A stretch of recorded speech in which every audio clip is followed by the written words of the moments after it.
अगर खामेनेई हमारी पहुंच में होते तो हम उन्हें खत्म कर देते। ये कहना है इसराइल के रक्षा मंत्री इसराइल काट्ज का।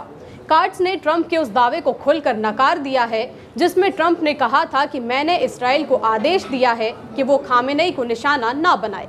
काट्ज ने खुलासा किया है कि हम तो खामेनेई को मारना चाहते थे पर वो हाथ ही नहीं लगे। हमें खामेनेई को मारने के लिए किसी तीसरे की इजाज़त की कोई ज़रूरत ना थी और ना है। नमस्कार, आप देख रहे हैं सत्य हिंदी और मैं हूं आपके साथ कृति सिंह। इसराइल और ईरान के बीच पिछले कुछ दिनों से हालात बेहद खराब थे। दोनों देश एक दूसरे के ऊपर मिसाइलें दाग रहे थे। इस तनाव के बीच इसराइल ने एक बड़ा प्लान बनाया था, ईरान के सबसे बड़े नेता आयतुल्लाह अली खामेनेई को निशाना बनाना। इसराइल के रक्षा मंत्री इसराइल काट्ज ने एक टीवी चैनल पर साफ कहा कि अगर खामेनेई हमारी पहुंच में होते तो हम उन्हें खत्म कर देते।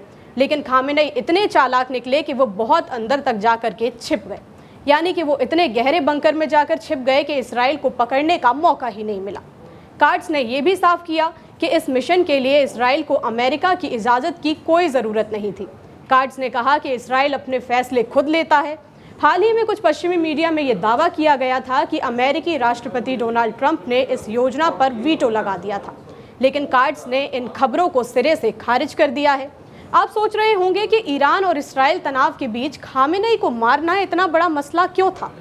दरअसल खामेनेई की हत्या से ईरान इसराइल के बीच की ये जंग एक नए और बेहद खतरनाक मोड़ पर चली जाती।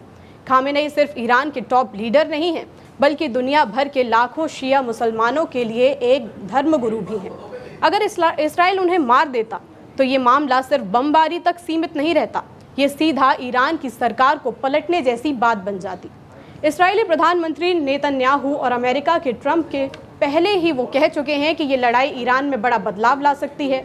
ट्रंप ने तो हाल ही में सोशल मीडिया पर लिखा था कि मेक ईरान ग्रेट अगेन, यानी कि ईरान को फिर से महान बनाए। लेकिन खामेनेई बच गए।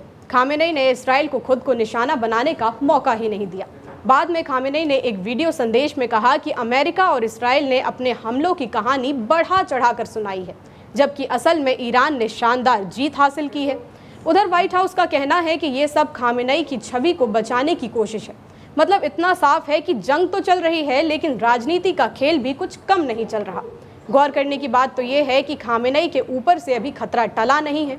काट्ज ने बिल्कुल साफ साफ ये कह दिया है कि अगर ईरान अपने न्यूक्लियर प्रोग्राम को फिर से आगे बढ़ाने की कोशिश करता है तो इसराइल के पास दोबारा हमला करने की पूरी छूट है, यानी उसे किसी तीसरे से पूछने की ज़रूरत नहीं है, ना ट्रंप से और ना किसी और से।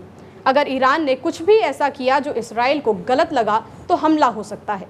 और इतना साफ है कि जैसे ही इसराइल ईरान पर हमला करने का सोचेगा, वैसे ही इसराइल का सबसे पहला टारगेट खामेनेई ही हो सकते हैं। यानी आग सुलगी हुई है, चिंगारी कहीं से भी उठ सकती है। असल बात तो ये है कि इन सब की जंग और राजनीति में फंसी है आम जनता, चाहे वो ईरान की हो या इसराइल की। भुगतना तो आम लोगों को ही पड़ेगा और ये खेल कब खत्म होगा ये कोई नहीं जानता। आपकी जो भी राय हो इस मामले में हमें कमेंट करके ज़रूर बताइएगा। वीडियो अगर पसंद आया हो तो लाइक और शेयर करें, और अगर आप चैनल पर नए हैं तो सब्सक्राइब करें। फिलहाल के लिए इतना ही। देश दुनिया की बड़ी खबरों के लिए देखते रहिए सत्य हिंदी।